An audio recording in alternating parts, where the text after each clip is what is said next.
Go! Here we go. Hey. Slightly different kit to what you saw. There you go. Kill me. I'm going to do that once. That'll be me. Yeah. This, believe it or not, is the way fire brigades used to turn out. None of your modern motorised appliances used to be hand operated.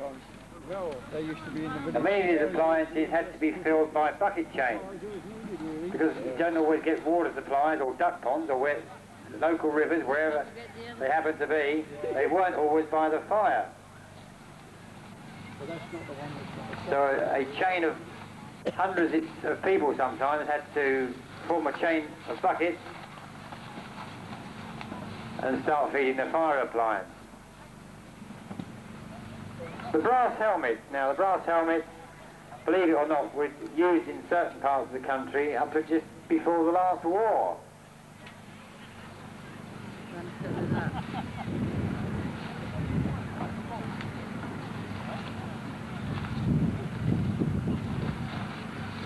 You can see a couple of the firemen have actually started filling the pump with water from the local duck pond, in this case one big yellow skip. When fire brigades first started in this country, they were run by the insurance companies. You didn't get a county or local fire brigade as you have now, you had an insurance fire brigade. Now what would happen was you pay your money to the local insurance company and they will put a lead or copper plaque on the wall of your house. If your house caught fire, obviously somebody would contact the local fire service. If they came out to your place and you had the wrong plaque on your wall, you were insured with a different company, they very often wouldn't put your fire out. Now as you can see at present we've got 6 men on the pump actually doing the pumping. This particular pump would take 10 men. You couldn't pump very long before you got tired, believe you me. You had to have plenty of relief. And then any member of the local public who happened to be by would be asked to come and pump the water. Right, now the fire has obviously got out of hand and they had to call on another pump, make pump 2.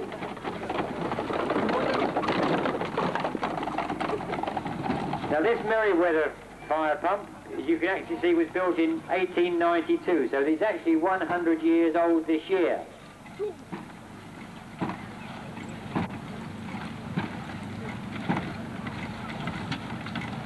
Many of these appliances were actually drawn by a horse or pony, but many, many more were actually pulled manually, as you see these being used.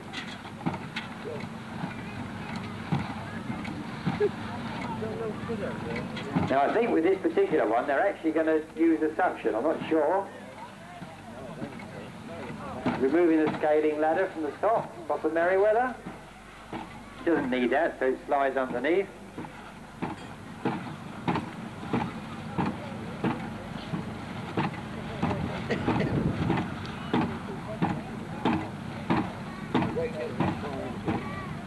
It wasn't that many years ago that every fireman used to wear a brass helmet. Now these brass helmets, believe it or not, are getting so rare that I actually saw one sold a few weeks ago for £1,100 to a collector.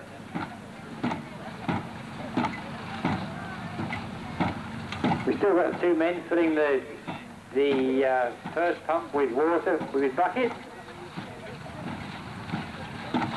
You notice the brass and copper branches on the end, or nozzles, for those uninitiated. The Merryweather has got a black suction pipe, which is actually being put into the water supply now. So instead of filling the pump by using buckets, you can actually suck the water up itself. But then again, it's down to manpower.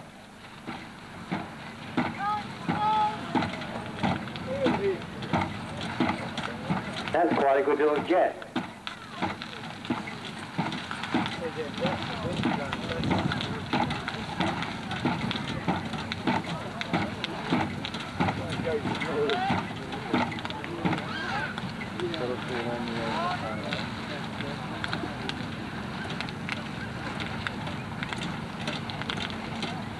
appliances, I did say earlier, have been brought down from Banwell in Avon, near Weston-super-Mare.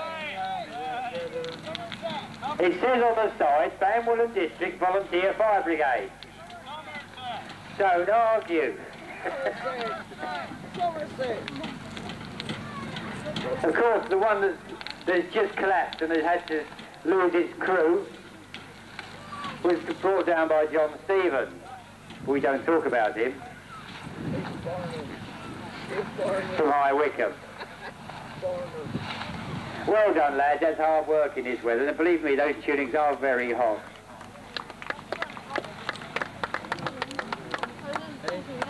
As a demonstration how it should be done. Now all we've got to do is teach the modern firefighters in Hampshire Fire Service how to pump by hand.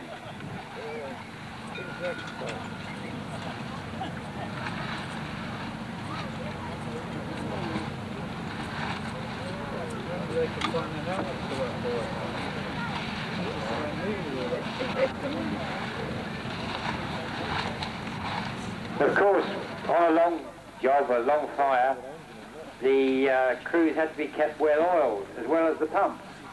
So you often used to get the cry of, more ale, more ale, bring out the beer. So a really good fire, they could get stoned out of their tiny mind. Mind you, they wouldn't notice a difference anyway, half of them. We've got something different coming in now. Have a look at this.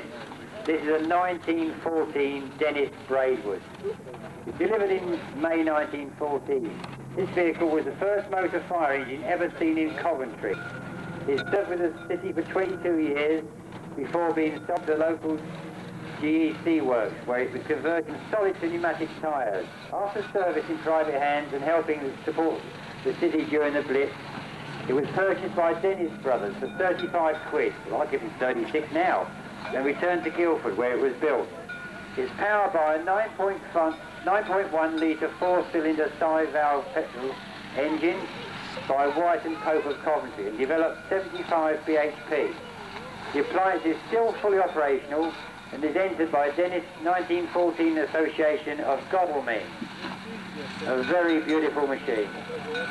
No brakes, the drivers are drunk, but it's a good machine.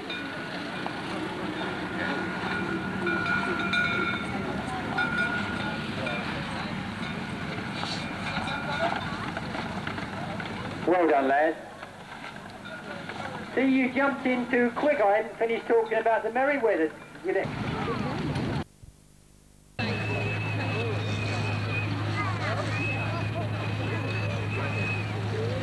Both of these pumps have been brought up from Banwell in Avon, but I keep getting told off by the owners that it's not really Avon, it's Somerset. But until they change the county borders, there you are. The original brass helmets, you can see, were worn. Type of helmet was worn by all fire personnel. Believe me, it's up to the last war. A fire helmet like that was sold a few weeks ago at a sale I attended for £1,100. Right, now the pump is being placed alongside the water supply, in this case is a skip. This particular one is to be fed by bucket.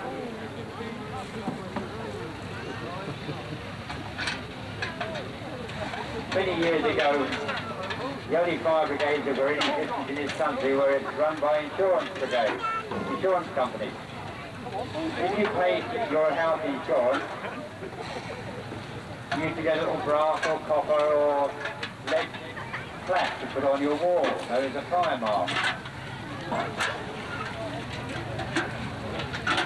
If at some later date your house caught fire and you called the local fire brigade out, it could well belong to another insurance company. They would come out to your house, look at the fire mark on the wall, if it was the wrong one, they wouldn't put the fire out. Now, that might sound a bit daft with modern day standards, that if you get called out by the fire brigade, they will automatically put your fire out, but believe me, it still happens in some countries. The only way to make the pump work is to pump it by hand. Yeah. You've got quite a bit to get there. Now the fire is obviously getting out of hand, so we're going to have to ask for another fire appliance. So the next fire appliance is on its way. Now this could be caused by sending somebody on a horse or even a runner to the next village or the next town. And they would have to pull the fire appliance by hand. Or if they were lucky enough to have a horse available, put a horse on it and pull it across.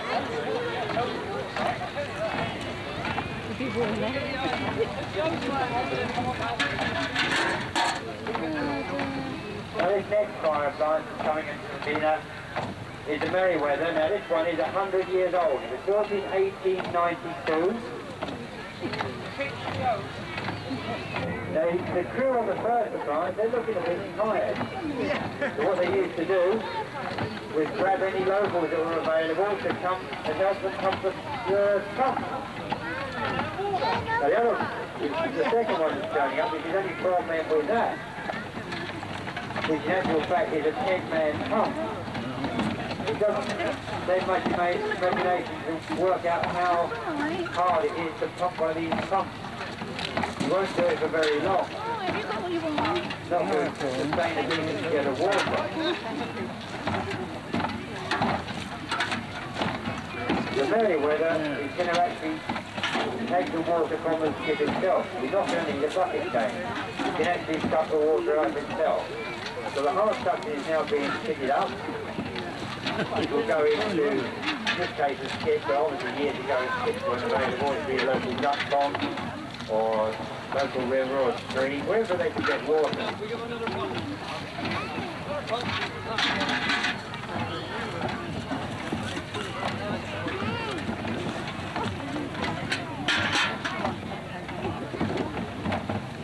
Now when the fire crews were actually pumping, as soon as they started getting tired, they would start calling out to the local landlord to start bringing out the ale. So these big cries are going out, more ale, more ale. And on that subject, by the way, ladies and gentlemen, I have just been told that the bar is going to stay open till 4 o'clock today. So if you haven't had a drink or you like a drink, you've still got till 4 o'clock to have a drink.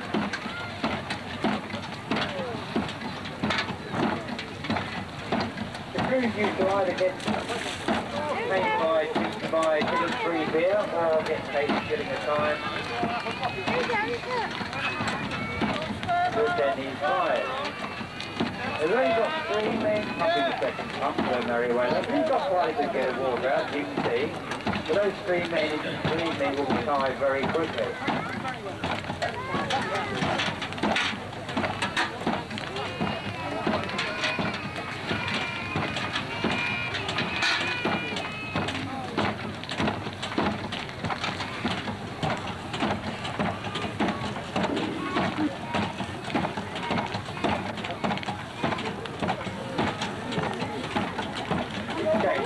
With them on say advance, I think you'll agree.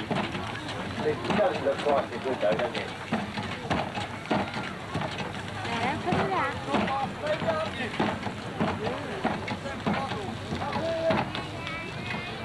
Lovely job, gentlemen. Well done. Thank you very much indeed.